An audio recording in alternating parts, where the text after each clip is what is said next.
It takes a certain toughness to hold your yearly endurance race at Anglesey in November. Luckily, the Race of Remembrance is run by Mission Motorsport, a group who help ex-services people back into civilian life, and happen to be hard enough to go racing in 70-mile-an-hour winds, torrential rain and near freezing temperatures. If ever there was a race paddock in which not to get too punchy, this is it. It takes place on the Saturday and Sunday of the Remembrance Sunday weekend. There are 3 hours on the Saturday night to give you some nighttime scares. Then there's more the following morning, during which the race is halted for a full remembrance service in the race paddock to remember the fallen. Then after that, you complete the 1,000 kilometres, or thereabouts. My teammates were 2 soldiers who've now left the army, Matt Noakes and Sam Parker, both discharged and with life stories that make very hard listening and who are new to motor racing. In fact, Sam only passed his ARDS course 3 weeks before this race. This beautiful little MX-5 was prepared in virtually no time at all by the wonderful James Webley and his team. It was a proper little racer, using a standard 1.6 litre car with race suspension and a locking differential.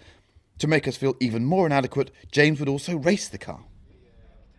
There was some daylight qualifying and some nighttime qualifying, almost all of which was wet and cold, but it was massive fun. This is me sitting in a Mazda MX-5 with a smile on my face. Not something I thought I would ever say. But have a look at this GoPro footage now of me driving the car earlier in qualifying in wet conditions and tell me that it doesn't look like I'm having fun, because this is a ride. My get out is that this is not a standard Mazda MX-5. It's got a locking differential and it's got some nice dampers. And of course, when you take the grip away from an MX-5, it becomes a great car. I've never denied that. But this weekend's not about my debate with the Mazda MX-5. It's about a fantastic event, so let's celebrate it.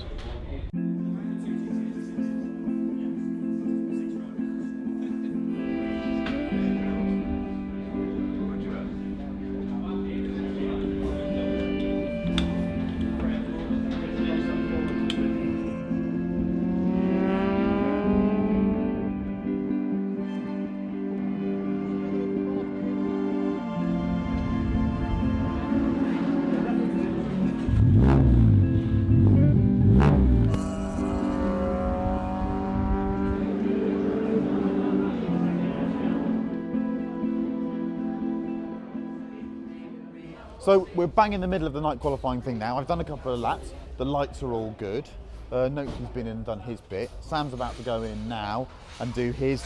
Okay, the way that you do this racing thing for endurance racing is you spend as little time in the car before the race as possible. I love watching everyone else pounding out the laps, but of course you're pounding out the laps and just taking life out of the car. Do as few laps as possible before, and then obviously you have a better chance of the car surviving the race. How is the MX-5 performing? Excellently. I'm a right convert, but the reason it works for me is we've taken the grip out of the car, and I think the grippier it gets, the drier it gets, the less fun this car will be, but still, it's a magical thing.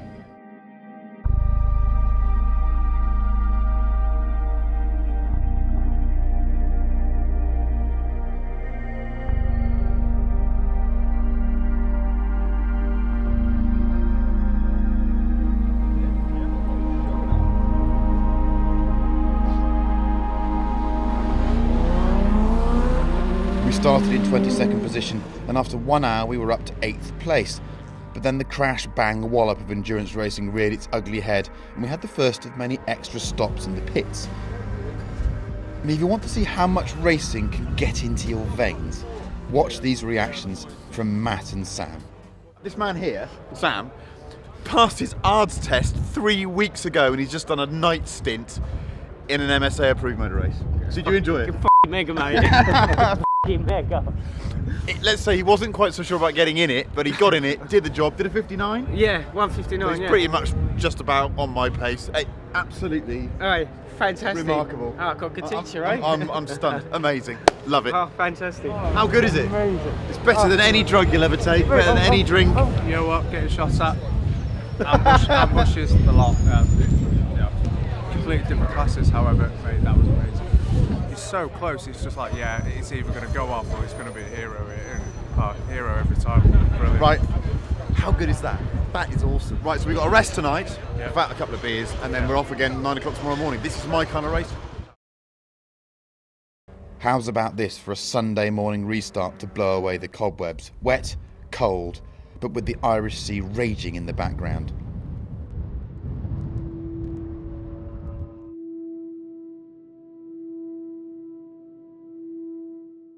The service itself was one of the most poignant, emotionally charged events I've ever experienced. Brothers and sisters in arms remembering the sacrifices of their absent friends and colleagues in a race paddock with medals and heroes. After which everyone jumped back into their cars and went about racing again. It was bizarre and wonderful. Yeah, bizarrely wonderful.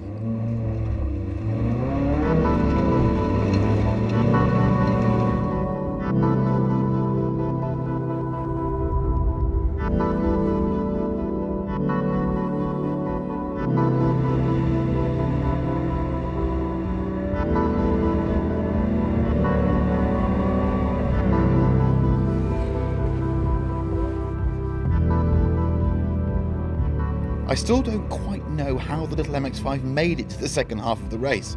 It's a tough little car.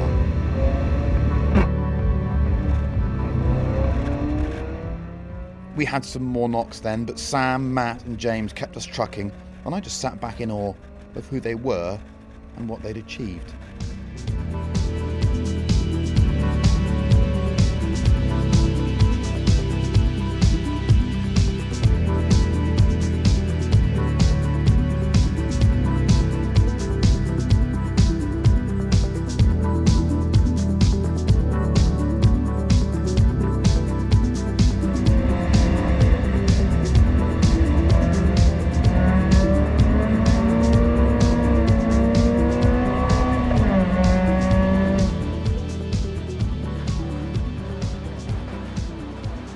I can say on behalf of the three of us, as the man that got out of the car last, that I'm very glad they've called the race early.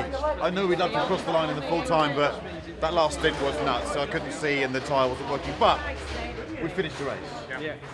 Well done, man. I think a genuinely stunning achievement, chaps. I didn't think we'd get through it like that. Your stint last night was remarkable. Both of your composure has been amazing, and I'm certain that if you want to go and do more of this, it goes without saying. Your lap times were, put it this way, I didn't have the fastest lap in our car of the race. He did. He wasn't far off me either, so just stunning. And thank you very much for letting me do it. And just go and do some more, right? Yeah, definitely. Cheers. Well done, boys. See you later, man. Cheers. Yeah, it's incredible to drive a car that I built. It's the first time in Mr. Motorsport. It's fantastic. I just wish it was in better conditions. Made it a little difficult. Going out there, not driven the car at all, not in the wet, and to get thrown in like that was hard.